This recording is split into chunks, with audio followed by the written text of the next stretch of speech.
Hey, people, this is the time. I mean, we are legitimately worth a shit this year. Oh, yeah, ladies and gentlemen, boys and girls, outsiders of all ages, it is Wednesday. It is 8:30. That means it's time to get your drinks and join us on The Outsiders, a What Are You Drinking Wednesday. As always, The Outsiders brought to you by Poncho. There's Colt in a Poncho shirt, ponchooutdoors.com. Get the best outdoor gear out there. The hats, the T-shirts, the shirts, long sleeve, short sleeve. They got all kinds of stuff for you. Check it out, ponchooutdoors.com. The Outsiders are ready to go. Our upper left, as always, is the quarterback. You can't do it without the quarterback. We got Mach 5. It's Chance Mach. Chance, what are we drinking? Oh, it's the same as always. My MVP vodka, my boy Roy and BJ. Matter of fact, they texted me the other day. We talked about it. I'm gonna have to play in the Cole Pittman golf tournament, so I'm enjoying their vodka with a little water and lime juice. Pretty simple on a Wednesday. Very nice. He just dropped some names of previous teammates. Another one of those previous teammates is going to join the show tonight. Not Roy, not BJ, not Sloan. They've all been on the show. Tonight's guest has not. We'll get to Tillman Holloway later in the show. We also have the legend herself, Kat Osterman, coming up in a couple minutes to talk Texas and Texas A&M in softball. She was there, front row or just about front row, watching all of it. We'll get her thoughts on a wild series coming up. Your lower right tonight, it's not Andy Van Slyke, and it's not Barry Bonds, and it's not Willie Stargell. Ladies and gentlemen, it's Jason Dick. What's up, Painter's Hat? How you doing, buddy? Yeah, I go out in this hat and people are like, is that Barry Bonds? I think that's Barry Bonds over there. You know what? At the end, Barry's head and your head about the same size. That's true. I mean, if we're going to be honest. I have a very large head, okay? What they are had a you big ass in. What are you drinking tonight? Some Pittsburgh juice? Oh, special surprise for you guys. A special, normally I'm all sugar-free around here, but I was like, you've been real good lately. Let's treat yourself. So I found a Maynard gas station that had just a delightful looking beverage I'd never seen before. We're going to try it here. It is Sour Skittles, the drink. God. Dude, I love Skittles. I don't think I'd go near that. You may have found something worse than Four Loko. Now, honestly, that's what I thought, Bo. I was like, this is probably poison, but it says right here, naturally flavored drink, okay? Natural flavors. This comes from nature, okay? Somebody went probably in California or Florida, an attractive climate, and planted some sour Skittles, and they grew into a sour Skittle tree, and then they harvest them and somehow press them into a beverage. So it's a naturally flavored sour Skittles drink. Here we go. Can I tell you, Jason? Let's see if his face goes sour. Yeah, oh yeah, his face. His face. Dude, your lips just tried to make a break to the back of your head. That was awesome. Now I will tell y'all, this is a little life hack. It won't be as good as a sour Skittle drink, but you can take a bottle of vodka and dump a whole bag of Skittles into it and just let it marinate, and it's actually pretty damn good. I've heard that, Chance. I've not done it, but I have heard that works. Our lower left tonight, as always, is the country gorilla himself, Bo Edge. Bo, what are we drinking tonight? Tonight, it was just easy. Makers, Diet Coke. May have to do a refill mid-show. We'll just see. If they made a plant that grew Makers and Diet, then I'd be all over it. But unfortunately, it grows shitty Skittles, so I'm just going to make my own. Very nice, very nice. Also, Bo is rocking an incredible rodeo hat tonight that has not been on the show before. This actually is my first rodeo. Well, that was in honor of our guest coming up in a minute. This is our first Olympian. Our first gold medal winning Olympian to come on the show. So it is actually my first rodeo where we're having a guest on that has medals. Yeah, and with all due respect to any other Longhorn we've had on before, the most dominant Longhorn we've had so far. Can we all agree on that? Take that, Roy Williams. Take that. With all due respect to Roy, BJ, and Sloan, with all due respect to, you just go down the list of everybody we've had on. I don't know if anybody was as dominant as Pat Osterman. Don't put people on this show. How many athletes that have ever come through the University of Texas, period, have dominated in their sport the way that she did? Yeah. I had to do a little refresher because it's been a few years since, following Cat and UT softball. Mm-hmm. She had the Big 12 career pitching grand slam. Like her career marks are the pitching grand slam. Most Ks, most wins, best ERA amongst all pitchers in the Big 12. Not just in the season, the career. Damn. Like that's not bad. The Triple Crown, she has the Triple Crown of pitching for the conference. Like if that's unreal to everybody else. I mean, she's the GOAT, right? Like do we have any other GOATs? Earl? Chris Bennett, Cat could be on the Mount Rushmore of Longhorn athletes. No doubt. Yeah. There's no doubt. If the criteria is things that happened representing the university, at the university and then in like the Olympics, Cat has to be in the top 5. Cat, top 4, I guess. Mount VY, Rushmore. Ricky, and intramural Jason Dick. That's the Mount Rushmore. That's it. Okay. Hey, intramural. Hey. It was trivia intramurals, right? They had that back when I went to UT. They actually had a trivia, and it got your picture. I got kicked out of intramural basketball halfway through the season because my friend signed us up for the 6 foot and under league, and so I was walking in there all stooped over until eventually they're like, "Hang on, do we get a measuring tape on this guy?"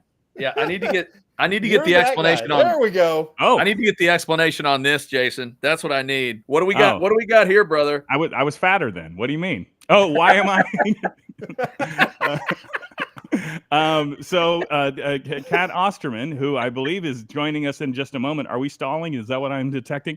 No, we're not stalling. I just want to make sure people see this beautiful picture. Yeah, she played with me, won the championship in the inaugural Jason and Deb softball tournament. She was my ringer, my recruit. I'll tell you, Deb, my co-host on the radio at the time, fucking furious that I had pulled such a maneuver. But I said to her, I was like, the Cat was a fast pitch. She's a pitcher. Okay. We are playing slow pitch softball. This is not the equivalent of, I mean, it's the same thing as me like recruiting Kevin Durant or something like that. It is not, her skill set does not lean itself to slow pitch softball. And then that day came around and she was just dropping bombs and catching everything in right center field because she's a world-class athlete. And we won the title together. She could swing a bat. Yeah. Yeah, she looks like she's ready to destroy anything that comes her way, including Jason Dick that day. It looks like she had no problem dealing with whatever you had. Yeah. Jason just looks like a guy that's looking for the craft service table. Oh, how dare you? How dare you? That is rude. That is absolutely. Locker rooms came with snacks. It's a long day, Bo. Okay, you got to win like 8 games in one day to win that title, and so I had a lot of orange slices that day. What do you want from me, man? Man, I tell you what, Bo. While we're waiting on Kat, let's go ahead and have you tell the folks about Engage Vacations. It is that time of year where people are planning the vacations. If you don't have it planned, Engage can certainly help them, Bo. They definitely can. I'm taking my wife to Mexico in 2 weeks. So y'all will miss me for one Wednesday night. My wife actually asked me, was I going to come on and do the show from the resort in Cancun? I said, probably not, because nobody wants to see me at 9:00 at night after a day of drinking. Well, some might, but they're crazy. Engage Vacations handles it from start to finish. Bus transfers to the airport, whatever you need. They'll set up your dinner reservations. They'll set up any excursions you want. They'll tell you about the place you're going to guide you into the right decision. You're spending a lot of money on a vacation. If you're taking your family, you want a family-friendly place so they can help you know which ones are actually family-friendly and which ones the internet is lying about. If you're trying to go for an adult vacation and you don't want all the kids running around in the pool, they can help you with that too.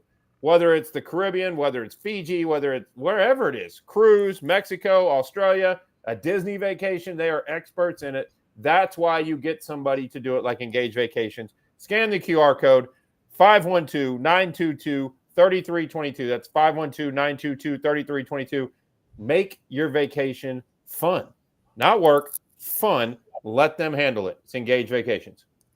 I just want everybody to know while that was happening, Jason Dick took a pull off of that Sour Skittles stuff. Like it was real. He actually was taking a true drink. All right. It is just about time for the pretty much the most badass guest we've had. And if we have if we have a badass guest, it's brought to you by Last Stand Hats, the True Fans brand. Those outsider hats are still there for you. a full dozen, 12 different designs for you of the Outsiders hat. You see one up here in my background. We have them on from time to time. Go get yourself an Outsiders hat, or maybe you want Occupy Left Field. Maybe you want All Gas, No Brakes. Maybe you want DBU. You need to have a Cat Osterman hat. Hey, Last Stand, you heard me? You need a Cat Osterman hat. They do. Do they have a cat hat? They did at one point. Okay, well, then we got to make sure. Then go order the cat hat right now. Ladies and gentlemen, she was there when Texas and Texas A&M got it on in the Super Regional and produced something that was truly amazing. And that pretty much describes her career, too. It's Cat Osterman. What's up, Cat? Hey, guys. Sorry. I'm packing for Oklahoma City, so I lost track of time. Hey, that's totally understandable. Totally understandable. I'll just say, talk to me about that atmosphere. Kat, I saw you in the crowd. I was trying to imagine just what you were going through as somebody who used to be in so much control of those moments. And then you're sitting there. You look like a worried parent to me, just with no control at all. Take me through what the kind of weekend you had. Yeah, well, so I was only there Sunday. We were actually on vacation Friday, Saturday. Saturday, I was getting text updates while we flew home from Mexico. So that was even more nerve-wracking because you don't get to like see it even on TV or anything. And I'm having to wait for text to come through. And, you know, airplane Wi-Fi sometimes goes out. So actually, when they hit the game-tying home run, it took a while for me to get a text. And I was like, what happened? What happened? And next thing you know, we're in extras. But, you know, and I think, Chance, obviously, you know, the atmosphere of A&M in Texas, and we experienced it on the field. And with it having been gone for so long, I think those athletes sometimes don't realize like just how, I don't even want to say hostile, but just how intense it gets. And yes, you're right. Being in the stands, I have zero control. So that makes me even more nervous because it's like, I can't do anything here other than cheer. So yeah, I was you know, they got the first run and I wasn't worried. We tied it, took a lead. And then all of a sudden, as soon as we walked it, I was just like, oh no, we can't let this happen. And you can't let it happen in our house because we're not leaving our own house without hearing it from the, you know, the Aggie fans. And it was fun though. It was fun to be in that type of atmosphere as a fan and cheer them on. Obviously love that program still deep in my heart. And, you know, if they have a chance at a natty, I will be there to cheer them on with bells and whistles because that's what all of us, you know, went there to do early in our careers and try to help pave the way. So excited about it. But yeah, it was nerve-wracking. But it was probably the loudest that I can recall McCombs being in a long time. It was really cool to just hear the fans, you know, with Texas Fight and everything. And it's just so intense and so glad we pulled it out. Bo? Well, so this is an age-long debate amongst Longhorn fans, and it's been a debate on this show before too. Who do you hate more, the Texas A&M Aggies or the Oklahoma Sooners? Because Chad is our resident Aggie, proud graduate of Texas A&M, and we can agree on a common hatred of Oklahoma. But with Oklahoma being so good at softball as they are, for a Longhorn softballer, is Oklahoma the biggest rival or is it A&M for you? I think it was OU, mainly because I feel like back when, you know, when the rivalry was every year, like we went to school, high school, and played travel ball and stuff with a lot of the girls that went to A&M. So while it was a rivalry, like once the game was over, we were still friends. And I don't think there was ever a whole lot of love lost when we played OU. Not a lot of buddies up there north of the Red River? No, you know, I made a few as my time with the national team went on, and some of their athletes obviously were at tryouts and made teams, but not like, you know, not like when we leave a field with A&M and our families can still, you know, buddy up and stuff. So no, I would definitely say OU is the more heated rivalry. And so quick question on this, Kat, because I have contended, and it's been my argument that I thought that the way that the brackets came out, I thought was, I mean, excuse my language, I thought it was bullshit. I thought they really underseeded A&M. I thought A&M was significantly better than a 16. And I think that was a disservice to Texas. I think it would have been better for those two teams to have had a road to play each other in Oklahoma City. But it created for a phenomenal matchup. I mean, you're talking 3 games that there was 1-run difference between the two. I mean, we don't want to get into the trash coming out of the wall. You were on a plane, so you didn't get to see all of that. I heard about it. I didn't have to see it, but I heard about it. It was painful to watch. I'm sitting there going, really? We've got trash coming out of the wall. But, I want your thoughts. Number one, softball has gotten so big, and it's attributed to people like you and Jenny who got it going 25 years ago, and now it's just blossomed into this phenomenal, like it's must-see TV. And the girls are so talented, and they compete so hard, and the coaching is so good. But the committee to put those to do that disservice, I thought was not good. Yeah, you're not wrong. I mean, A&M finished third in the SEC, and I think that just shows that they were competitive all year, right? And so I know obviously they take strength of schedule and a lot of other things into account, but when you talk about what have you done lately, A&M should not have been in that position. And you look at it in all of our sports, though, they've found a way to pair us up. I know volleyball has matched up with them a few times, basketball's baseball. The Aggies were at the regional at Texas last year for softball. So it's like they find ways to make that happen, even if in our minds it really shouldn't. And they were the toughest 2 seed in a bracket that I think you could have had. And so the plus side, though, is Texas was tested going into postseason, but now they're even more battle tested, in my opinion, because how close those games were. As a pitcher, we would love them to not be that high scoring, but because they were high scoring, you were able to, with the backs against the wall, come through, and you just went through the most heated rivalry we have up to date right now, other than OU, to get ready for the World Series. So there's some positive in it, but yeah, I don't agree. I think a lot of people are talking about, we barely got in. And I'm like, that wasn't a barely got into a 16 seed. Like that was not a regional where we just squeaked by a 16 seed and didn't play like a 1 seed. That was a way higher seed. And I think Coach White said that a couple of times in his post-game interviews too. Like he doesn't understand how they were 16. So it was a disservice, I feel like, to them for sure. All right, Kat Osterman, nice enough to join us tonight. Before we get to the moment we've been waiting for, let's make sure everybody sees the moment from back in the day when Kat Osterman met a communications radio legend. Look how nervous she looks. She's like, oh my God, I'm meeting Jason Dick. This is the best day of my life. Jason Dick, what do you have for Kat Osterman? Well, Chad, thanks for throwing that photo up, because I was thinking it's possible Kat forgot that she helped the Ligers to the first ever Jason and Deb softball championship. Kat, good to see you. I don't forget. I think it's the only slow pitch that? tournament I've ever finished. So you're good. Good. Well, no, thank you for being on the show today. And I just wanted to ask, a career like yours, so accomplished, all the records, you have a gold freaking medal. Is it true that your greatest career highlight is being managed by me to the inaugural championship of the Jason and Deb softball tournament? 100%. 100%. Who doesn't want to go play slow pitch softball in the heat of Texas and win championships with you? It was also, guys, you want to talk about occupy left field? We were playing in Del Valley, where if you hit the ball over the left field fence, it went into the prison yard.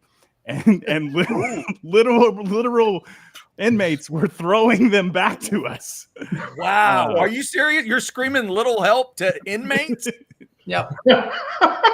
So what you're saying is if Kat panned the camera over to the left, it wouldn't be any more Olympic gold medal jerseys. It would be her Ligers jersey. That's just not in the screen. Is that what we're contending here? Yeah. I don't know that we had jerseys that day, but it was, I'll tell you what, it was a great time. Jerseys. You're playing in a prison yard. What the hell else did you drag her out to, Jason? Did you have like a Burt Reynolds impersonator come out like this was a bad B movie? It was also tremendously hot. It was probably like this time of year that we played. And again, I told the guys we had to play all day. And so I run a very tight ship, guys. All right. And so between games, I got my whole team. I'm like, hey guys, grab some shade here. And Kat's just running around, taking pictures, signing autographs in the sun. And I'm like, hey man, let's get in the shade. All right. I need you rested. And I was like, I just yelled at a gold medal winner. They call him the Casey Stengel of slow pitch softball. He is the man, Jason Dick. Anybody else got something for Kat Osterman? I do. So Kat, I just want you to talk as somebody that, softball was really growing. when you were there, and I loved coming and watching you guys. It was wild because the Woodlands used to have a pretty good softball program, but I didn't get huge into girls softball until you guys came through Texas, because you brought so much excitement. I mean, I'm not going to lie, coming and watching you play was just, it was one of the highlights of my time at Texas, because I was talking with the guys earlier. I don't know of all sports, I don't know anybody that's been as dominant in their sports at Texas, but where the sport is today, how excited does that make you to know, you were part of that foundation that really got that going, and to see how much these young girls now, softball is huge. I mean, it's huge all over the place. All these girls staying active, getting involved in the sport, and growing what the sport's doing. What does that mean to you? Oh, it means a lot. I mean, it's so fun to see it grow. And I think even you talk about the sports and the participation of it, like that's growing. But the fact that, we have so much coverage of it and everyone's interested in it, like that's been huge. Because when you and I were in school, I think my freshman year, so that would have been 2002, we didn't go to the World Series, but I think that was the first year that every game of the World Series was on TV. Prior to that, they had only done like the semifinals and the finals. They hadn't done the whole tournament. And, we weren't even on TV till come conference time. And for us, it was Fox Sports Southwest, because that was, I think, the deal with the Big 12 at the time. And, we'd get maybe 2 or 3 games in our Big 12 tournament championship. So you're talking 4 or 5 games a year, maybe, to be able to see softball on TV. And now the coverage and the popularity of it, you can turn it on almost every weekend of season. Texas opened up the season this year playing at UCLA first weekend out, and they're on TV, ESPN. And that was like not even a thought when I was playing. And so it's cool to see the coverage of it. So therefore more girls can find someone they identify with, because I say it so much. I love our sport because you don't have to be that you can have different athletic talents and be successful at it. I could throw the ball, but I wasn't going to hit and run, like just not my thing. You can be fast and get someone, you short game this and that, or you can be powerful and leave the yard 20 times a season.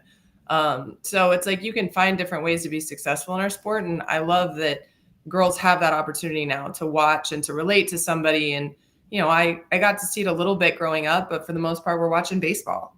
I can't go be like a baseball. I could watch Nolan Ryan, but I can't go be like Nolan Ryan. It's just not what I get to do. So yeah, it's cool. And I think it's, like I said, I just think it's a sport that so many, can fall in love with. And then, dads that play baseball, it's something they can relate to.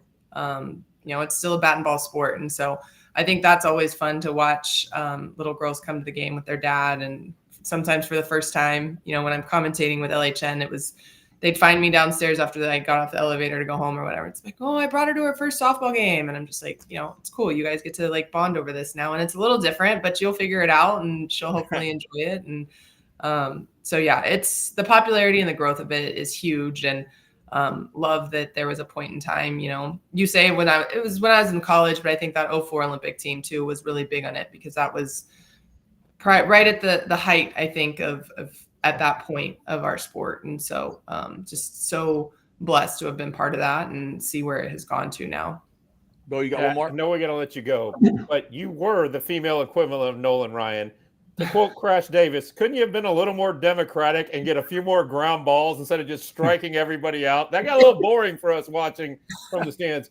And I would be remiss if I didn't give you a shout out from a good friend of mine's wife named Angie Garcia, who said she used to be your catcher back when you were in Little League softball. So she wanted me to give you a shout out. She said you were the best even back then. Very cool. Look at that. All the great catchers. Real quick, Kat, on the way out, one of our great fans, Chris Bennett, has a question for you. Where does Reese Atwood rank among the all-time Texas softball greats? You ready to put a spot for Reese right there next to you on the Mount Rushmore?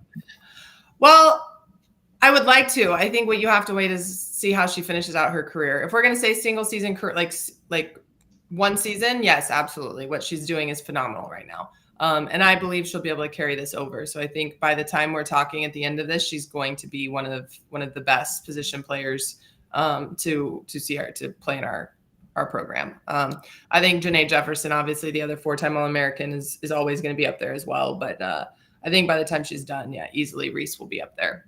There you go. Chris Bennett, thank you for that. And Kat, we appreciate the time so much. Enjoy Oklahoma City. Hopefully you go bring them some luck. I will clarify there is a number 8 Legends series hat for Last Stand. You can decide if it's mine or Shipley's. I'm just saying. That's a cat hat. It's a cat hat. That's a cat Cat hat. came on the show. Hey, and speak it up. Chance wears Cat in the Hat for the show. This was actually my first rodeo to have an Olympian on, so I wore my hat to honor it. So yes, the 8 is for Cat. There we go. So There it is. Yeah. Go order it today. Kat, we appreciate it. Thank you so much. Thanks for having me, guys. Appreciate you. Yeah. Kat Osterman, ladies and gentlemen, the GOAT when it comes to Now he has a question. softball. Do I qualify for the Texas all-time softball greats? I'm the slow pitch softball player, but I was assuming you were already there. What I meant was, in addition to her and you, Reese Atwood be the next one. That's exactly what I meant. I think he was clarifying for female participants at McCombs Stadium, not intramural. Yeah, legends. That's probably true. All right, Last Stand hats not only brings us Kat Osterman, we got a double guest for you tonight. Kat talking a little softball, and Chance wanted to catch up with another one of his former teammates. So Last Stand hats, the True Fans brand, is also bringing us this next guest. Ladies and gentlemen, if you've protected Chance Mock, you have a special place in his heart. You might even get into heaven. It's Tillman Holloway. Look at this guy right here. What's up, Tillman? Hey. I forgot I was even on backstage. You guys had me laughing and rolling with Kat. Wait, Chance, I don't know if you're doing me a favor here or you're setting me up for a horrible letdown of the audience. But, I mean, you're not supposed to have me follow up Kat, for God's sake. She's a legend. Like, what am I sandwiched in between Kat and Barry Sanders? I mean, what are y'all doing to me here? We got Dion on later. Dion's coming right after you. Yeah, exactly. No. Honored to be here. Thanks for having me. We have Shea Morin's coming up next. You're Oh my. Hey, so Tillman, we love to have fun on here on the Outsiders, and I wanted to have you on because I always tell the guys, I'm like, look, Tillman is one of the most fun, enjoyable people. Like, playing with you was a joy. Sometimes you were kind of a dick, and it was fun though because you were the fun dick. Okay, so let me tell y'all something about Tillman. At one point in time, I don't think we had YouTube at a time, so I think he just came up with it on his own. But he would walk around the locker room, not many clothes. I'll let him tell you how much clothes. And he would just slap you across the face with a glove that smelled like ass. And he would thank go, God you said challenge! And he would just slap you like we're in the 1800s. I don't know where it came from, but he was the king. I'll tell you, have you heard about when you go through traumatic events in your life, sometimes your personality splits and you take on an alter ego? Listen, I was a homeschooled kid from Colorado that got thrown into the deep end of University of Texas locker room antics. And on top of that, we kind of, up until that period of time, were known as being soft on the offensive line. And so the coaches gave us a pass to basically wreak havoc and do whatever we wanted. And that was the only release we had. They had us under such a tight control all of the time. Baby, when we got in that locker room, it was time to let loose and let it fly. Yeah, we had a lot of fun. And, so Tillman, looking at this team now, and we'll get into more of the fun stories because we've got quite a few. But no, it wasn't Kyle. But No, for Kyle, no Northwestern style endings. Nope. This isn't an Aggie style ending that involves a closet either. So because when you started talking about the glove, Chad's ears kind of perked up like it was a core thing. I'm like, what? Call a lawyer? What happened? No. No, but looking at now, just when we were at Texas, everybody, they used to say all the time, you'd hear it on ESPN, Texas wins games when they step off the bus, because we were big, we were intimidating, and we had that effect on people. And there was a real lull in that. You look at the size of the guys now, and I mean, they're just massive, and they're not fat, out of shape. I mean, they look good. Where do you see over the last couple of years, where do you see the biggest gain? Is it the kids we're bringing in? Is it Sark and what he's doing? What's your thoughts on that? I really think it's all attitude. I think being on the offensive line, especially with the new era of NIL deals that are going around, there's a tendency to have this, myopic view of the game, and it's centered around who you are as a player and what you're going to accomplish and your career. And there's just you start thinking that way really early in sports these days based upon how intense the entire sporting arena is in pretty much every area.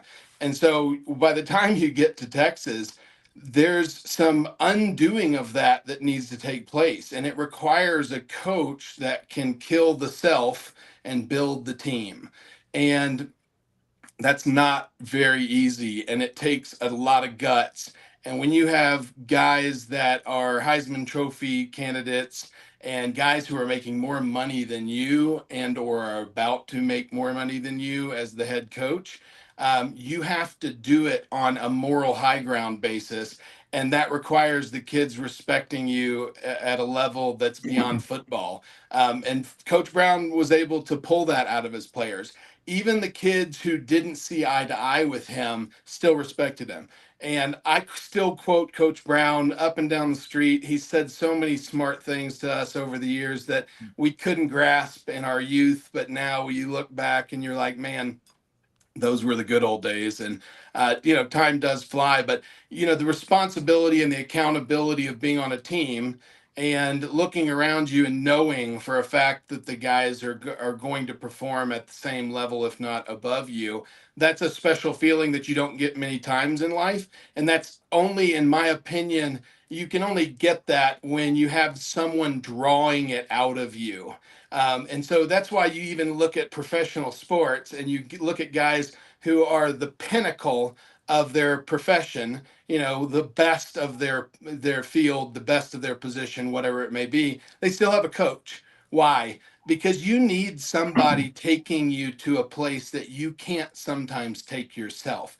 And it may not be, even in the field of play, maybe in the practice field, it may be in the weight room, it may be in your diet, it may be just whatever those needed, areas of excellence are. You can't be everything all the time. And so that support group is really what makes up, who you are as an athlete at the end of the day. Oof, good stuff. Who wants to follow that? How about you, Jason Dick? What do you got for Tillman Holloway? As usual. Of all the people you asked to follow, you went to Jason. Yeah. I haven't told the guys yet. What color his but, underwear is. I haven't told the guys yet, but I'm going to start a whole new series on the Outsiders just called Dumb Guy, Dumb Question. All right. And that's but Tillman, thanks for being on the show. And to the best of my knowledge, you, smart guy, Chances told us about what you guys are doing with Arch Public, and I'll let you explain that if you like, but as best I can tell, it's smart guy financial guru shit, which is like well outside my area of expertise. And so I'm kind of just curious, did you study that at the University of Texas, finance? Did you learn that in college, or how did you, learn yourself up on these things? Dumb guy, dumb question. Yeah. Well, yeah. Chance and I've reconnected with Chance a while back, and I've shared with him what I'm doing, and he's gotten pretty excited about it. And I think that it is something that most people haven't been exposed to before. So that in and of itself is exciting. But to peel back the curtain a little bit, trading automation has been around for a long time. If you've heard of high frequency trading or, bots, some people call them, the big hedge funds, the big family offices, all of the massive money movers, they can't move that amount of money without the help of automated strategies. But the reality of it is that if you ask any retail trader, have you ever seen one? 99% of them say no. And so our company is bringing those automated strategies to the retail market. So we have a vision that these tools can be used by anybody, that we can help teach the people how to use the tools. It's very much like, buying an excavator. You can go and take that excavator and use it to do all sorts of good things that add value to your life. Financial automation or automated trading strategies, even for the sake of removing the human emotion from the exercise of trading, is a valuable tool. If you're talking about, I live in Mountain Standard Time. There are a lot of trades that take place in the opening of the market, which is 7:30 my time. And those trades require about an hour of setup work to do the calculations on whether you're going to even take them or not. So if you want to get up at 6:30 and you want to crunch numbers for the first hour of your day and then try to ride the emotional roller coaster that is trading the opening, you can do that. And a lot of humans do that. But the reason why a lot of humans fail is because that's a recipe for disaster. There's a lot that can go wrong in that equation.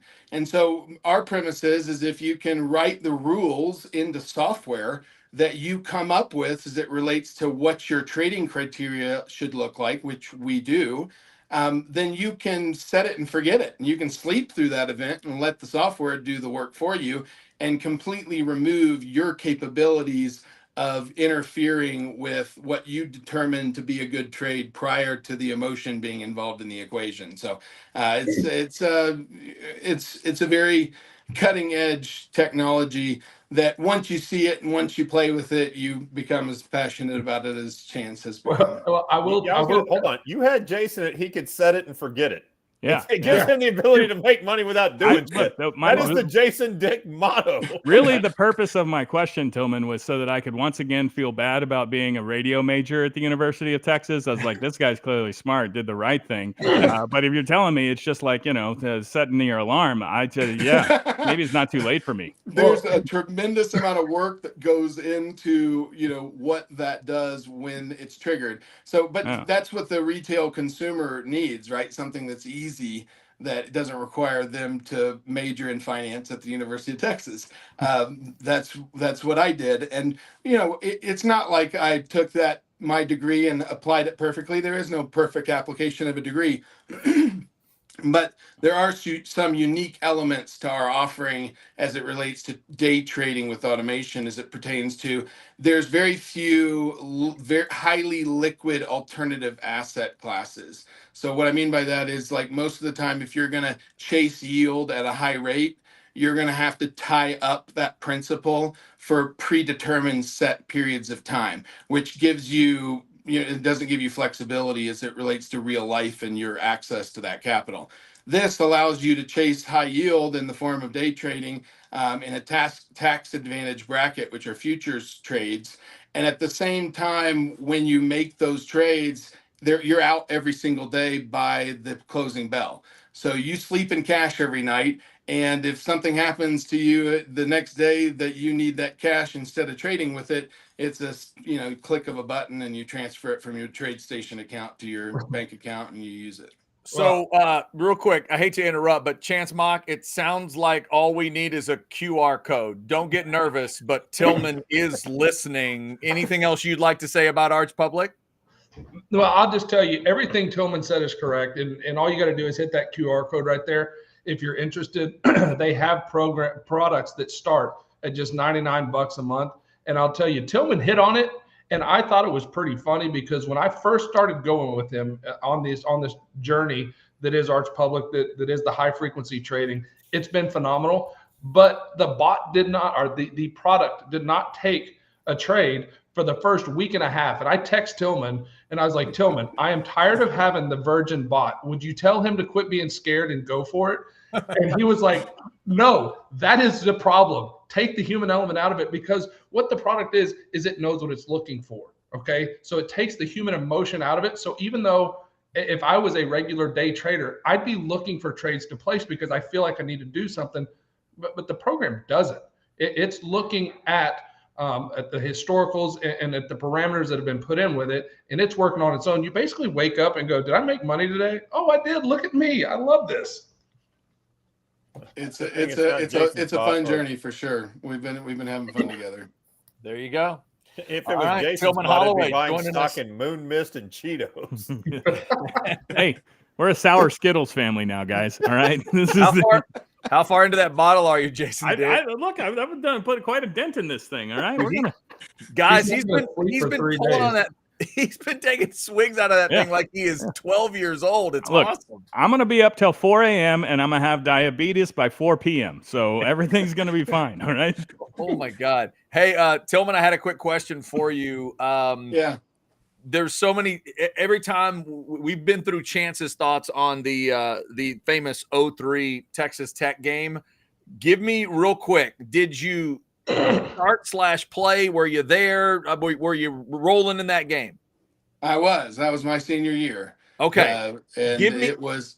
Yeah. I've never heard a perspective on that game. Honestly, really, I've heard Chance's perspective on it and a couple others, maybe skill guys. We talked to Roy about that game and BJ Sloan, that kind of crew. But tell me about it from your perspective in the trenches. What do you remember about that night? Yeah, truthfully, what I remember about that night is, offensive linemen love their quarterbacks, and you can only have one quarterback on the field at a time, and usually there's 3+ quarterbacks on a team. But the offensive line loves all the quarterbacks. And if there was one game that there was one man made for the job, it was that game. And so it was a rally point for us that drove us to the links that we needed to go to pull it off. And that's what sports are about. Like, you don't know what each individual competition is going to bring. And when you find yourself in that battle in the fourth quarter with the game on the line, you want everyone around you to care as much as you do. And we knew that night Chance cared more than all of us. And that meant everything. Like, that was the rally point. So it was a team is so powerful. And when you can have a moment on the field that was made for a human being that you care about, and they rise to the occasion and capture it, those are the things you remember the rest of your life. Oh, that's badass. That's good stuff. I like that. Tillman's gonna make me tear up over here. I know. He is. Messed up, bro. He Actually, picked the wrong profession. He should be a philosophy professor at the University of Texas. I mean, he is just waxing poetic. He is inspiring everybody. Well, thanks. I appreciate that. So let's lighten the mood up a little bit. I want to talk about a true team effort. My favorite team effort of all of Tillman Holloway's. It's off the football field, but it was a team effort because when we took on LSU in the Cotton Bowl, it was not just a battle on the field, but most people don't know this. They have that Lowry Steakhouse, which I think somebody said might have closed down, but used to. It did. Yeah, it did. I shed a tear. Well, they shed a tear by the time we left, I guarantee you. But they would have the beef bowl. And so one night, LSU would go in and eat as many pounds of prime rib as they could eat. And then the next night, we would go in, or vice versa, right? Tillman, I would like you to tell the people how much you took the team on your back and carried us to victory that day. Well, I heard there was an individual and a team competition, and I had a shoulder injury at the time, and so I wasn't going to get to play the next day. And so I knew that I had to take one for the team, and the peer pressure was thick. I mean, I was at a table. I couldn't escape it. And I pushed myself. It's one of those stories where it's one of my most proud moments on the team, but it's one of my most shameful moments in front of my kids and my wife. I have to tell them, like, guys, this is what you don't do when you're under that type of peer pressure. But yeah, I absolutely rose to the occasion, and I put down 11 pieces of prime rib and all the sides. And I think they said it was over 8 pounds of meat, but I can tell you it was more than I could handle. And I went back, and I had serious health concerns that night. Yeah, you didn't have to play in the game the next day, but you probably still had a roommate in the hotel with you, right? Unfortunate for them. It was unfortunate for them, but I will tell you this: it wasn't unfortunate for them because that stayed with me for quite some time and plagued me for as long as I can tell you. And I'll tell you, I was as miserable on the sideline the next day as I've ever been in my entire life. It was pretty bad. Hey, Chad, case in point for what you have going next week, don't eat 8 pounds of prime rib before you go for that colonoscopy. Yeah, no, that will not be fall to happening. the peer pressure. That is unbelievable. Our guy Chris Bennett has a question for you, Tillman. Was there a particular person you would slap first with the glove, or was it a random slap? How did you determine your slaps? So the slaps came from, we all got lockers next to our fellow position players. So like the offensive line was in one little cove and the defensive line was in one little cove. Well, all of the wide receivers we had on the team at the time, they were some of the best in the country. They were cocky as the day is long, and they would come and jack with us in our space. And we'd warn them, like, you're going to leave our space. And they wouldn't leave our space. And so it turned into locker room wars. But the wide receivers were definitely, Sloan Thomas in particular, me and him, we loved to go at it in a very friendly way. It was never angry. When nobody was fighting, it was more like just like offensive line is going to stand up for offensive line. And if you push us, we're going to locker box, and it wasn't truly locker boxing, but it was a lot of antics and taking people to the ground and get, one of my favorite things to do was the wide receivers would come in from classes, and me and like 3 other offensive linemen, we'd hide in one of the coves and we'd jump out and just scare them and grab them and throw them around and pick them up and carry them around the locker room. And it was always a good time. Coach McWhorter sanctioned this, by the way. Yes, Yeah. right. Exactly. I think you misspelled encouraged. Yeah. Exactly. All right. Anybody else got anything for Tillman Holloway? No, because I think we'll have him on a few more times as the season approaches. So we got to save some questions for as we go on with our affiliation with Arch Public. So yes, we hopefully Tillman will come back. Absolutely. Thanks, guys, for having me. I had a lot of fun. Yeah. Tillman, Thank you, everybody Tillman. has forgotten that Kat Osterman was on the show. Okay. They're like, not what? true. No, not true. Listen, when we were on campus, Kat was just like above everyone else. If you saw her on campus, she's just such a legend. I mean, she just was untouchable. Everybody in the country was talking about her. She was on ESPN like every single night. She's a legend. She represents Texas at the highest level. No doubt. Tillman, thank you so much for the time, man. We'll do it again soon. All right. Thanks, guys. Talk to you tomorrow, bud. That is Tillman Holloway, ladies and gentlemen. It is The Outsiders, brought to you by Poncho. Go to ponchooutdoors.com for all that good stuff. Speaking of good stuff, Bo, let's tell them about the good stuff at Rogue. You're rocking some Rogue green tonight. Seems appropriate. Well, I wore this in honor of Scotty Scheffler having all his charges dropped. So this is now the Scotty instead of the Amen from the Poncho collection. Fair enough. But Rogue Shop is a variety of things for a variety of people. And what's great about it is it doesn't matter what your particular ailment or need is. They have a product for it. Anxiety, they got you. Sleep, they got you. Just having a good time on your deck on a Saturday afternoon, they got you. If you just want an excuse to eat a 10-pack of tacos from Taco Bell, they got a product for you. They have the lollipops, the vapes, all the edibles, the gummies, whatever you need, the pre-rolls. Rogue Shop has it, completely legal here in Texas. They will ship it right to your door. Scan the QR code, use code OUTSIDERS10 to get 10% off your order. I promise you won't be disappointed. Go to the Rogue Shop. Bo, after all this time of watching The Outsiders, I bet you there hadn't been a moment where Doc Hastings even considered Rogue Shop, but you just gave him the path because nobody likes the 10-pack of Taco Bell tacos more than Doc Hastings does. If you give him an efficient way to go get them, he might take that path.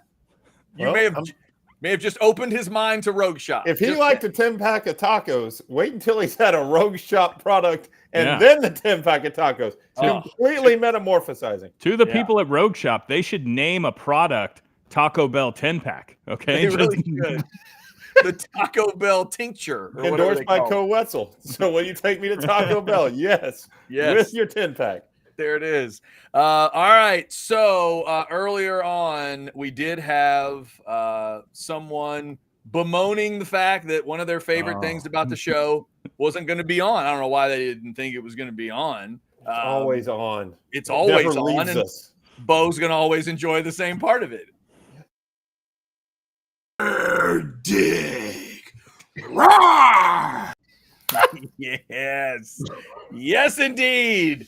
Dick move of the week, Jason Dick, in your Pirates hat and your Skittles sour. What do you have for this week? Well, I'm going to get a little personal with you, gentlemen. I guess we could discuss the Scotty Scheffler situation in that it turns out that what that cop did was a dick move, the charges have been dropped against my guy. But I'm specifically looking for help from the animal-friendly community out there because my dog, Bogey, is being a real pain in the ass, all right? You guys may have heard him earlier in the show because he's a loud barker. We're country boys now. I've moved out to Manor, got an acre, and because sometimes I'm sleeping or live on YouTube, for the first time in his life, Bogey has a dog door, and he refuses to go out the dog door. All right, he will not go out the dog door. I've tried everything. I tried it with treats, and I go and I stand on the other side, and I reach the treat through, and I'm like, "Come on, let's go." He's at a dog door for 2 weeks, and he's gone through it probably exactly twice, and they were both times where I really had to like shove him through. I was like that guy whose luggage won't fit in the overhead bin. Like I had to push him through the dog door with that sort of force.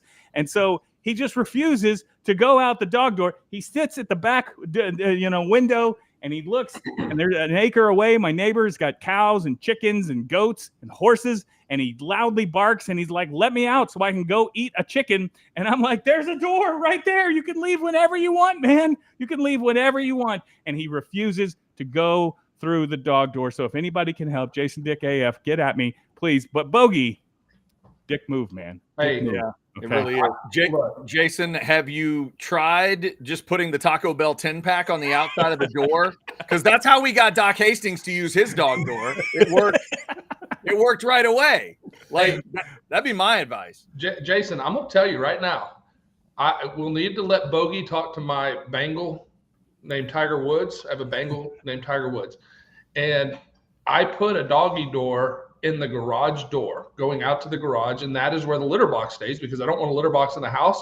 And my cat frequently uses said doggy door, which he doesn't know it's a doggy door. He thinks it's a cat door, but it's not. It's a doggy door. So Bogey needs to talk to Tiger Woods. Tiger can tell him about the joy of being able to go in and out of the house anytime you want. If you watch Tiger recently, he's very familiar with bogeys. So you need to get good call.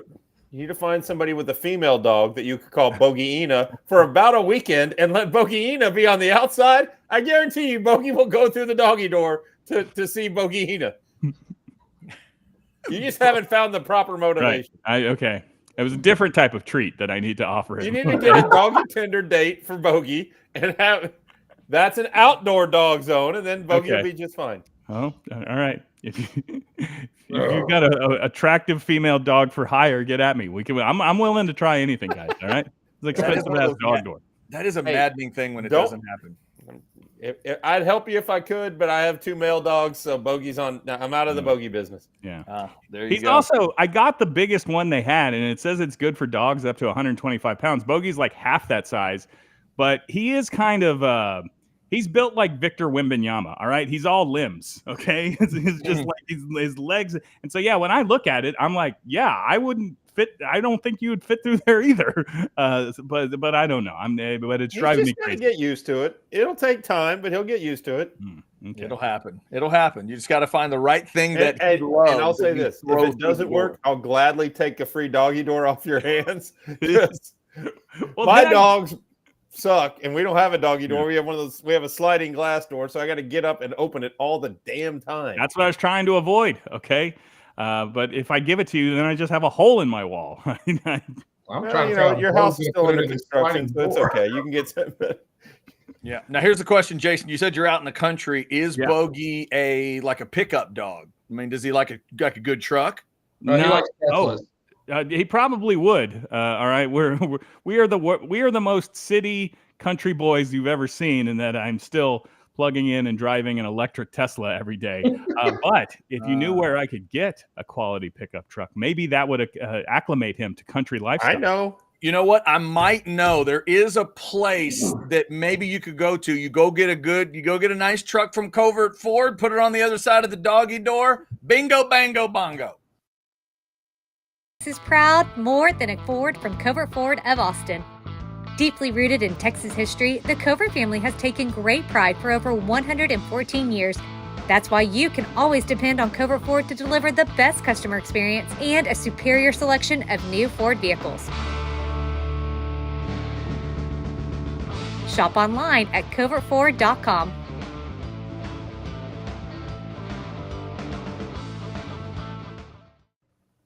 Yes, indeed. We wish Bogey all the best figuring out the doggy door. All right, gentlemen. So we are closing in on Texas officially being in the SEC, and SEC meetings are going on in Destin, Florida. Our man Anwar Richardson from Orange Bloods is there. Poor guy. Got to go to Destin, Florida to cover the SEC. And Chance, you let us know that I'd heard that CDC was going to meet with the media today in Destin. I hadn't really heard any details, but you told me that when CDC went on the Paul Feinbaum show today, he had a buddy go with him. Well, a buddy go with him, and he also had a little attitude that he brought with him. He did, and it's absolutely phenomenal. I don't know if Bo, if you've seen this, I sent it to you a little earlier, but he goes on with Feinbaum, and this is a new. Feinbaum's a different breed. You've had to deal with him, as an SEC guy for the better part of the last 12 years. I like listening to him because I feel like he's just waiting for a bomb to throw somewhere at somebody just because he is a clickbait waiting to happen. But CDC provided it today, and he's on there, and he starts throwing out there that, the SEC's got some great rivalries. But y'all don't know anything about rivalries till you see the Red River rivalry between OU and Texas.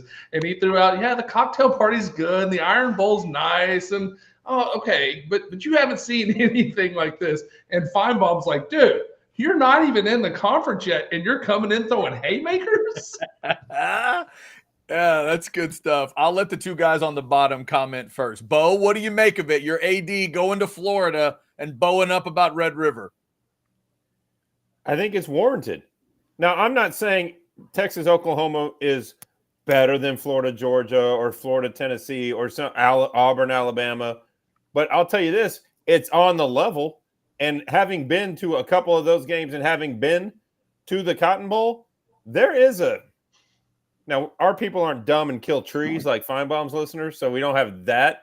But there's a reason the game's played at 11 instead of 7 o'clock at night, because if it was played at 7 o'clock at night, there would be people dying in the fairgrounds every single year, because it's the only rivalry I've ever witnessed in person where grown adults are like getting on 6-year-old kids wearing the wrong color. Like, all maturity goes out the window for that rivalry, mostly on the dumbasses from the north side because they don't know how to behave themselves. But it gets ugly and it's fun. Jason?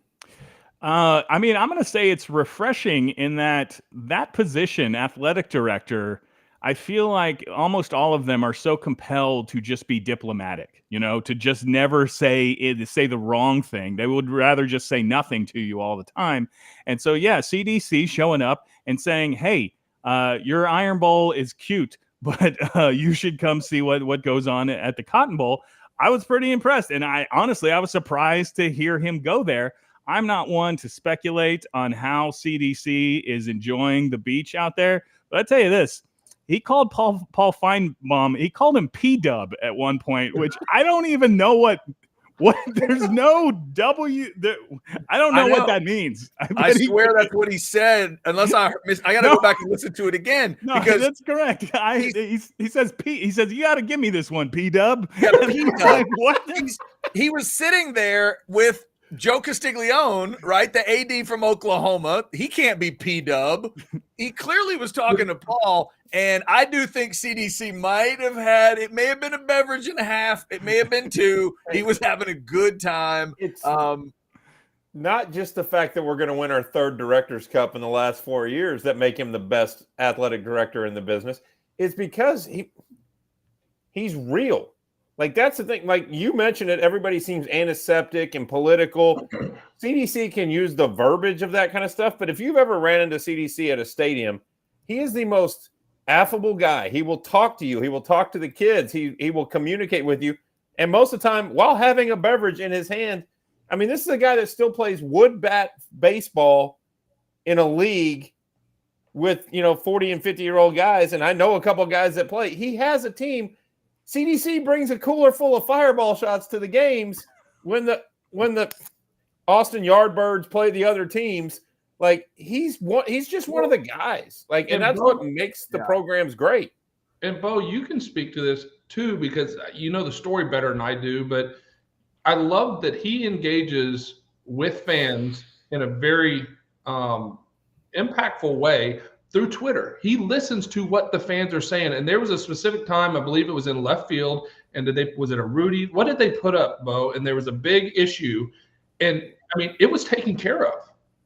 No, Chris, they put up gigantic Rudy's billboard blocking where left field was at, and they mentioned it to him on Twitter, and he goes, I didn't realize that we had impeded your view.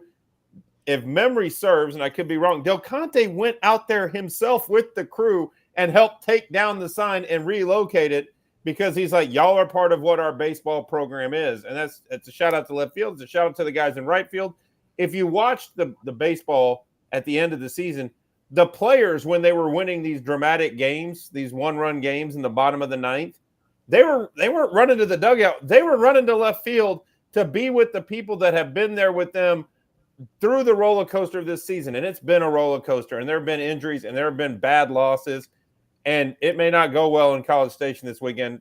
We'll see how it works out. I really think Texas is playing with house money, and I think if they win Friday, it's game on. Now, they could just as easily lose to Louisiana because the Raging Cajuns can play some ball. And if it doesn't go well in game one, then it's probably a problem. But I guarantee you that with all the bluster and everything else, the Aggies weren't hoping to see Texas on the 2 line. I don't think there's a lot of teams, because Texas can hit with anybody in this tournament. Now, the bullpen may not hang with like teams that didn't make the tournament, but Texas's hope is that they can get enough runs that their bullpen can only give up half of that and they win. But that's who the team is, and it's an attitude reflects leadership, and the coaches in all the programs that won 15 Big 12 championships this year reflect their leader. Like, in some way, Del Conte likes to have fun. He can be serious too. Like, he wasn't cracking jokes and calling people P-dub at the actual meeting. No, he's doing it on the Feinbaum show. Like, when it's time to be a businessman, he's a businessman. But when it's time to have fun, he has fun. Yeah, he definitely does. And our man Chad agrees. It maybe sounded like he'd had a drink or two with a little hook 'em emoji. Having met CDC, if he'd had one, it wasn't just one. Yeah, that's probably true. And also, Brian wants to know, Jason, have you tried to go through the doggy door yourself as an example? I have not. But I look at it and I'm like, I could get through there. All right, I can make it through. Give it a shot. Look. Get down in the stance, man. Get down in all fours. Get yourself a little going on, and then show, watch Daddy, follow Daddy through the door. Bogey would sit there and be like, "You dumbass! There's a door right next to it. Okay, that's how you get outside." Bogey would come to the other side with a tub of butter, saying, "How are we going to get you out of this?" Good grief. By the way, Bo, you're the baseball guy here. Is this right? Chris Bennett, does he have it right? 12 straight regional games? I didn't realize that. I mean, that would be 4 straight years they sweep. Really? Wow. Man. All right. Fair enough, Chris Bennett. Let's we'll see if, of course, this is one where Longhorns and Aggies don't necessarily have to play each other. You got to actually meet up. There's technically they couldn't, or they might not meet up. Bo, you brought it up. A&M might not have wanted to see Texas on a 2 line. They're on the 3 line, meaning Texas shows up and a 2 seed. So, there's a lot going on in College Station this weekend. But deep down, I'm glad they did it. The 2-3 is irrelevant, other than I guess to the Super. If 2 upsets occur, that 2-3 game, it doesn't matter who's the 2 and who's the 3, other than I guess you get the home end of the inning in the first game. But other than that, that's just where you're going. And Right, but I'm just saying by the It's just- committee, the way they seed things. I'm It's just a- saying if a you know better if team, yeah, right, third, if the fear was that a 2-seeded Texas was coming in, now you got a 3 plus whatever Louisiana's about to bring. Well, Louisiana brings a toughness like that. That's it. Like I think Chance's mom stepped in that one of his nephews. Which one of the Halters is playing for the Cajuns? Little Frank's son Jackson.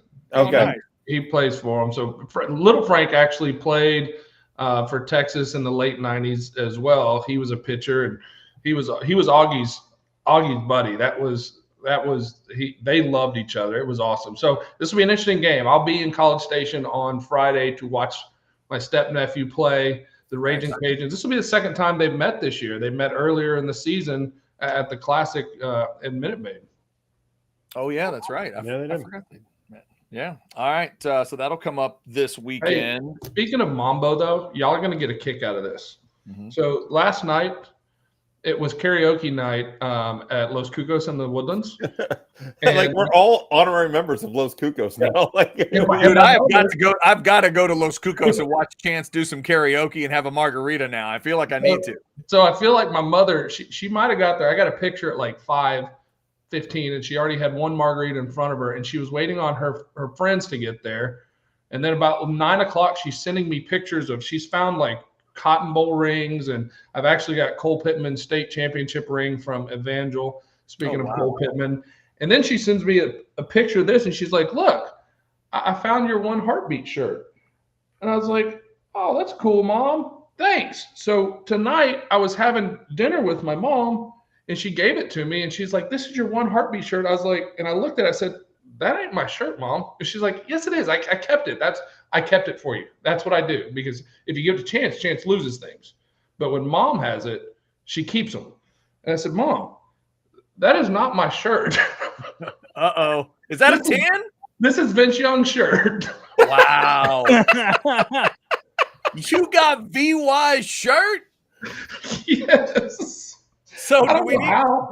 do we need to ask the question, how did you end up with VY's shirt? Or do we need to ask the question, how did your mama end up with VY's shirt? Well, don't go to that one. Okay. No. All right, here's the deal. This is the deal. I gave away shit so much to people. Like anybody that wanted shirts, shorts, friends, people in the Woodlands, people on campus, you were getting stuff. Well, I had to supply it some way. So if you went to the shower or you left your shit on the floor, it's gone. You just grabbed it. You're going to have to go see Chip and get a new one, because this one's going to someone else. Yeah. That's fantastic. So what you're saying is Tillman's slapping people with the glove and screaming challenge was just an elaborate ruse for you to steal shit from their floor? Yeah, why not? I think it's poetic justice that VY stole Chance's job. Chance stole his shirt. That's it. Y'all are even. All right. I don't feel like that's an even trade. I think I got the short end of that stick. Hey, bring that shirt to the Cole Pittman tournament and give it to Vince, and then you'll see how that works out. No, my son wants it. So That's fantastic. All right. One more time, we want to thank, actually, we got a couple more to thank, but we want to thank one of our great partners around here. Jason, let's go from a story of a bogey you love to a story of bogeys that you do not. Actually, you probably love bogeys. You're like me when you play golf. You'll take a bogey, right? Bogey is a very acceptable score. Okay? That means I finished the hole with the same golf ball that I started with. And that doesn't always happen out there, man. But yeah, the golf club at Star Ranch is my favorite place to play in all of Central Texas. I see you on Sunday, Star Ranch. It's in phenomenal shape 12 months out of the year. The fairways are lush, the greens roll true, and it's a place that you can go and score. If you are a great golfer, birdie available, eagle is available. If you're not the greatest golfer like myself, it's still fun, man. Not so very punitive when you hit a bad shot, and it's beautiful. It's great. Look at the picture there with the waterfall and all the things. It's picturesque. It's a lot of fun. The setup there, so many great fun holes. The golf club at Star Ranch, you can scan the QR code there or call 252-GOLF. Great for tournaments as well. If you're setting up a tournament, call the guys over at Star Ranch, and I'll be there on Sunday hitting golf balls into your fairway. Sorry about that, guys. The golf club at Star Ranch. Jason, it is a good story when you have the same ball. It's rare that I will actually admit that I am jealous of you getting to go play golf. I'm very jealous. I'm going to play golf for work on Friday. but we got to go to. It's mine. It's right here where I live. It's Twin Creeks. I'd much rather play Star Ranch than Twin Creeks, like 100%, because it's more fun. Period. Wow, shots fired at Twin Creeks. What just happened? Twin Creeks is a that? nice golf course. Twin Creeks didn't ask for that. Twin Creeks is in the best shape it's been in 15 years. Oh, sure it is. Sure. Now. I played it on Saturday. I can tell you, I played on Saturday. But that course will kick you square in the balls. Like you have to have a game plan and hit shots right in the middle and do things like Star Ranch gives you an opportunity to miss a little here and there and still score. You don't get to do that at Twin Creeks. If you miss a little, just stop because you're fucked. Twin Creeks will kick you square in the balls, and Star Ranch will gently assuage your pain. Okay, everything's fine. That should really be the tagline. Twin Creeks, just stop. You're fucked. That would be perfect. Just perfect. They might put it on a shirt. I don't know. You'll know when to stop because you're fucked. Guaranteed. All right. Gentlemen, before we get out of here, Chance, do you want to get into this like all-time football question that you talked about? You want to get into this? Who would win 2005 Texas or I don't know? Yeah. Okay. So I thought you were going somewhere else when you started it, but somebody on social media got into a discussion about 05 Texas with Vince against what team? 2012 A&M with Johnny Football. Okay. So the Vince team against the Johnny team. So the question that was posed, and I saw it on social media the other day, and I thought nothing of it. I really thought it was like a tongue-in-cheek. Who would win the game, 05 Texas or 2012 A&M? I thought it was a joke. Well, 4 days later, there is still a debate raging on the Facebooks and Texas football memories. When it says Texas, it's state of Texas, not like Longhorn. It's just a Facebook group about football memories. And it blows my mind. And Chad, I'd love to get your opinion on this. Number one, Johnny Football was phenomenal. Like what he came out and was able to do as a freshman, first year in the SEC was awesome. I think Mike Evans was a large part of that. But people are comparing and saying A&M would win by 10, A&M would win by 17. Texas barely beat A&M that year that they won the national championship. I'm going, hold on. Texas beat 2 Heisman Trophy winners on one team. They're like, Vince never won a Heisman. Johnny Football. I was like, Johnny didn't even win his own conference. He won the trophy. Awesome. He didn't even win his conference. And you're putting that. So they got Mike Evans. Well, as I recall it, they had Terrell Brown, Cedric Griffins, Michael Griffin, Aaron Ross, Michael Huff. Those guys probably could have at least contained a little bit of Mike Evans. Just throwing it out there. Not to mention Brian Orakpo or any of those guys chasing Johnny Football down. Yes, phenomenal team, but is that even a real discussion? No. I can think of 4 Texas teams from the 2000 to 2010 era that would be a battle with that A&M team. It's not the 05 team. The 09 team that went to the national title game before Colt got hurt, it had its ups and downs. If you want to compare those two teams, maybe, because that team had some holes in it and got by on smoke and mirrors once in a while. The 08 team that should have been in the national title game would have pistol whipped that Johnny Football team. The 2000 team that was, a game against Colorado and Chris Sims having an oops moment, like that. If you want to argue the 2000 team, maybe the 09 team. But I'll guarantee you the 04 team, the 05 team, and the 07 or 08 team would have decimated that A&M team. Like it wouldn't have even been close. Wow. Jason, what do you think? Chance already said this, but I saw that same post, and I just closed it when we got to the part where, just the homerism in that thread on both sides, really. But it is out of control. Somebody's just saying, which Longhorn's going to cover Mike Evans? And I'm like, I don't know, one of the 5 defensive backs who went to the NFL the next year. Like, what are you talking about? No, that's a better question though for Chance, who was a part of those rosters. Who do you think, if they probably wouldn't have ran man ISO, but if they would have, who would have been the corner that they would have put on Mike Evans? Because he was a tall son of a bitch. So you couldn't have Rod Babers or, even from back in the day. Who would it have been? Would it have been Huff? See, I would have gone with Griffin. with Cedric just because of his length and his ability to run at the and challenge, because Mike is so good at going up and getting the ball. People don't realize how big he is. And Cedric was Cedric's 6'2", and he's got his arm span's like 6'6", so you put a guy like that on him and he's got help over the top. You don't think for a second that Cedric Griffin is not going to have his last name likeness, Michael Griffin, coming over the top? I mean, that's happening. No disrespect to Mike Evans, who, that whole season was made by Johnny Manziel beating Alabama, and that iconic play, he just throws it up in the air, and Mike Evans basketball rebounds it. But Vince and that team were scoring 45 a week. Okay, is Mike Evans going to have 40 points? He's even if he catches the ball every time, they're not going to be able to keep up with Texas and outscore them. And it's not to take away from that Aggie team. Johnny Manziel was phenomenal that year. Mike Evans, I think, made Johnny much more so than the other way. Mike Evans is going to end up in the NFL Hall of Fame for a reason. He's one of the best that ever played the position. And Johnny Manziel came in at the perfect time to where they had a bond. And honestly, a coach that allowed him to do it. Not many coaches would have allowed quarterbacks to throw some of the jump balls that Manziel threw to Evans because there was a trust. And it put up big numbers, and it was a damn good season. That's not to take anything away from Texas A&M. That team was really, really good. But I have to say, Jammer was not on that team. Jammer was on 2000. He was gone by 2000. That's true. Yeah, Jammer. Right. That's a good point. Jammer would have done a good job. Jammer was the guy if he's there. There's a lot of them that could have. Brian Westbrook could have done a good job if we go back to 1996. Maybe Griffin would be the better choice. Bo, I'm just making sure I'm hearing you correctly. So no disrespect to that A&M team, but decimated and pistol whipped were two phrases that you used. So okay.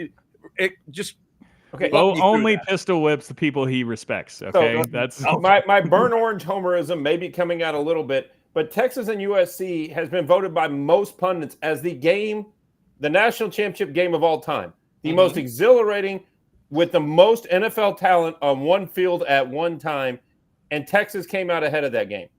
A&M couldn't even get to a freaking a BCS bowl that season. Now, it was a very good team, and I think it was bullshit that they didn't get into BCS because of how the conferences had it all worked out. But to think that team could compete for a national title, I don't think it was that good. It had holes. It had good components. Mike Evans, yes. Johnny Manziel, yes. It had a good offensive line, and there were some good players on defense. But to compare it to a team like the Texas team that particular year, that literally had future NFL guys at every single position and on the two deep. There were corners that weren't going to see the field in that game if you match it up, because they weren't going to get their shot to play until 2008, even though they were good enough. It was a different level of roster. You do realize you've got a guy like Terrell Brown, who played sparingly off the bench that game, who had a long NFL career. That's how look at the defensive line with guys like Rod Wright, Brian Arakpo. Was Sergio on that team at that time? Was he a freshman?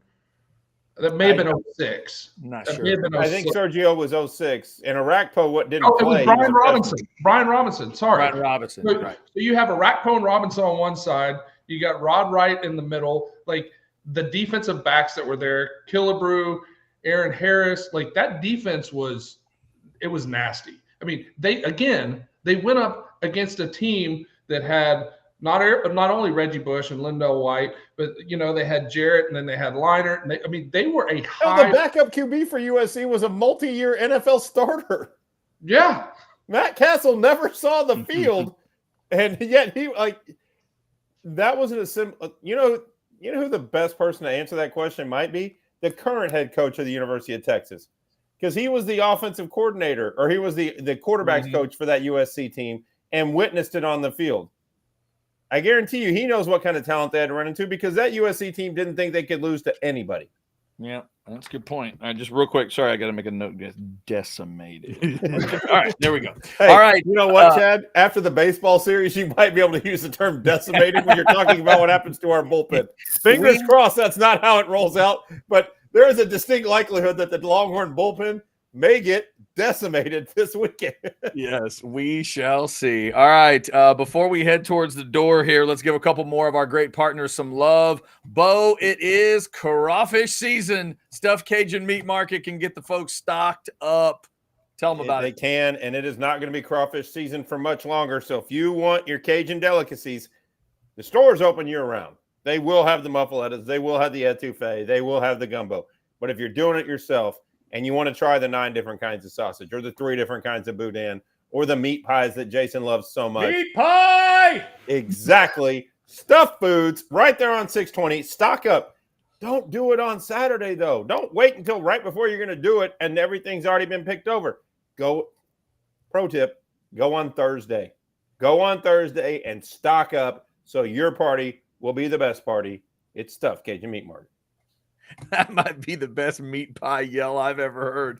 I almost got the spit take out of that, Jason. That was good. That sounded like a 300 yell. Right? I've got the power of sour Skittles in me. Okay, I'm ready to go. Do they have other flavors other than sour Skittles? Yeah. There was some sort of wild tropical Skittles beverage, but I was like, I'm a sour Skittles kind of guy. Let me tell you what, as much as I made fun of him when you showed it the first time, Jason, I thought to myself, I do like regular and wild berry enough that if they make that flavor, I'd probably drink it. So Chad's going on a road trip and he's going to grab the purples. I might do it. I might actually do it. All right. We'll remind you one more time that the Outsiders brought to you by Poncho Outdoors, ponchooutdoors.com. There's Colt. Somebody in the chat was just saying Colt had a couple teams that would whip Johnny and A&M from 2012. Colt's smiling about it in a long sleeve number there. Yeah. PonchoOutdoors.com. I finally went to Bo's house and collected all my poncho loot. It was like Christmas in late May, man. All right. It's good stuff.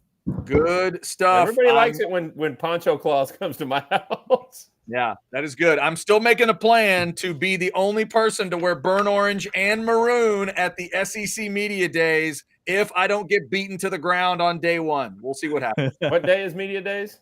July 15th through the 18th. Right, we'll get you set up by then. Yeah, Texas will be on the 17th and the Aggies will be on the 18th. So it'll be burnt orange followed by maroon for those 2 days. In fact, I think I'm just going to go 4 poncho shirts.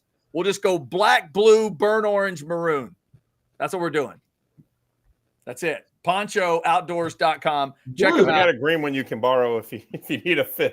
And if I need a 5th, I can bust out with the amen. Hey, by the way, guess what got shipped this morning? I got notification. What's that? From the Stool Presidente himself. Well, I don't know if he sent the email, but I'm going to say he did. I've got my Free Scotty shirt is in the mail. I will have it on next Wednesday. Nice. We got a Free Scotty Scheffler shirt on. All right. There you go. Also, you're going to want to be around for next week's Outsiders next Wednesday at 8:30 because there could be unexpected stuff that just happens during the show. There could be some unscripted action in next week's show. Every male over the age of 45 knows the day before. And if you don't, then you'll know. Hey, next Have Thursday. You ever done this, Chad? No, first time. Oh, boy. Next Thursday, I am going through the colonoscopy for the first time, which means next Wednesday night, I'll be going through the colonoscopy cleanse for the first time. So we're going to have some kind of hand signal, and I'll deactivate the camera when I need to head out. Me, this is a hands-free situation. You'll be able to clean a screen door. You don't need to worry about nothing. There's going to be there'll be a lot of moments where let me just tell you, there'll be moments where you see this, and then there'll be moments where that's all you're going to see right there. And I'm not leaving the sound on next week like I'm leaving it on right now. That's not what's happening. I'm just saying the first time I had to do it, my wife was hosting Bunko that night. Oh, damn. And we lived in a one-story house. That was a little shy. Oh, it just sounds like a euphemism for it. It's like, oh, there goes Bo. He's got to go Bunko again. Go into Bunko. Bo gets Bunko, ladies and gentlemen. Oh my God. All right, let's see. No, did that one. Just making sure I got all of the chats dealt with. We did not get any super chats tonight. You can do that next week. Every time I have to have an issue next week during the show, somebody needs to give a super chat. That's how it works. All right. And advertising team, reach out to Miralax next week. Yes. I have to take way too much of that in a day. That's basically what is happening. All right, everybody, thanks for liking, subscribing, and getting your notifications to the channel. Hey, we're up to 19,100 and something now. Thank you for helping us get to that number. Can't get to 8 million unless you get to 19,100 and something. And now we are there. So thank you for your support. We will be here next Wednesday. Some of us will be here in other, in ways that the others aren't. We'll see how that goes next Wednesday at 8:30. Thank you for checking out Orange Bloods Live. Check out orangebloods.com. Tomorrow's Thursday, which means it is War Room Night. A lot of recruiting stuff going on. Official. What am I? British? Official visits start to really crank up these next few weeks. Get to orangebloods.com. Get signed up if you haven't before and follow it all. Until next Wednesday night at 8:30, we are the Outsiders, and we are next week. This is going to really sound weird.